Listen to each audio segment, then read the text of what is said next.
Les allocations familiales qui sont supprimées pour les familles, il faut qu'elles attendent 5 ans ou 30 mois après quand ils se mettent à travailler, mais c'est grave, enfin, je veux dire, ces personnes-là, elles n'arrivent pas déjà à toucher de l'argent, puis ensuite on leur supprime ça. Et en plus les étudiants qui doivent verser une caution alors que déjà ils arrivent en France sans rien, et en plus ils doivent donner de l'argent, que soi-disant on donnera après à la fin, mais ça leur sert à quoi? Enfin, je veux dire, c'est n'importe quoi, c'est lamentable de faire ça. Là, j'ai l'impression qu'on attise le racisme. On met sur le dos des migrants des problèmes économiques qui ne leur sont pas liés. Des économistes très avertis nous disent bien que ce n'est pas les migrants qui créent des déficits dans les caisses de sécurité sociale et autres caisses de l'État. Au contraire, ils produisent une richesse dont on va se priver en faisant toutes ces lois. Et en plus, on attise le racisme et en plus, on va dans le sens du Front National parce que ça donne l'impression que c'est les migrants qui sont responsables des problèmes de manque d'argent, de manque d'emploi, etc. Alors que s'ils rétablissaient l'ISF et si on évitait les fuites des capitaux dans les pays étrangers, déjà, on aurait résolu peut-être énormément de problèmes. Et au lieu de taper sur les plus précaires, c'est toujours eux qui prennent, et en plus maintenant les migrants.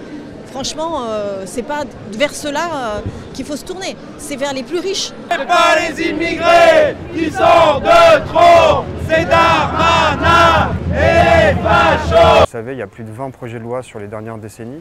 On est sur un empilement législatif qui n'est absolument pas justifié. Les acteurs du droit, les acteurs de ce sujet ne réclament absolument pas comme un besoin un nouveau projet de loi. On est vraiment sur un agenda politique, un agenda électoraliste. Et donc la philosophie, la démarche, le contenu et la façon dont ça a été porté et poussé et obtenu quasiment en force, tout est problématique dans ce projet de loi. Si on nous avait dit il y a 10 ans qu'on serait dans un registre de préférence nationale, de conditionnalité de prestations sociales, de durcissement, de choses qui relèvent d'un droit fondamental et qui sont dans la Constitution, qui sont dans les textes juridiques européens, on aurait eu du mal à le croire, surtout d'un président qui a été élu pour faire barrage au Front National. Que ça ne va pas empêcher des gens d'arriver en France, ça va rendre encore plus difficile la situation et la vie quotidienne des personnes. C'est complètement factuellement et idéologiquement une construction de dire que par un changement législatif, les migrants ne vont plus venir en France. Toutes les études de recherche en France ou comparatives montrent qu'il y a peu d'impact entre un projet législatif à un instant T et des mouvements migratoires qui sont des mouvements qui répondent à évidemment d'autres logiques que le contenu d'un projet de loi. Le délit de séjour régulier va encore une fois absolument pas dissuader les personnes de venir en France, mais va dissuader un certain nombre de personnes de déposer un titre de séjour.